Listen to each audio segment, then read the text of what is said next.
ইয়া রাব্বাল আলামিন। আল্লাহ, তুমি না কোরআনে বলেছো বান্দা যতই গুনাহ করবে আমার কাছে তাওবা করলে আমি তোমারে মাফ করে দেব।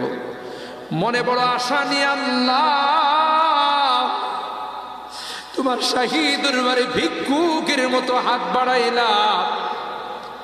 তুমি যদি ক্ষমা না করো, কে আমাদেরকে ক্ষমা করবে? কে আমাদের মাফ করবে? ভিক্ষুকে একজনের কাছে ভিক্ষা না পেলে আরেকজনের কাছে পায়। এক দুয়ার থেকে বিতাড়িত হলে আরেক দুয়ারে যায়। তোমার দরবার থেকে যদি মাহরুম হয়ে যায়, বিতাড়িত হয়ে যায়, কার কাছে যাব? কে আমাদেরকে ক্ষমা করবে?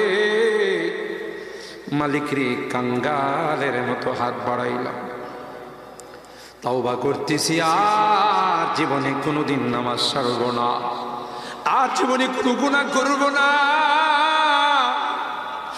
আর জীবনে কোনোদিন বেপরদায় চলব না, আর কোনোদিন সুদী লেনদেন করব না।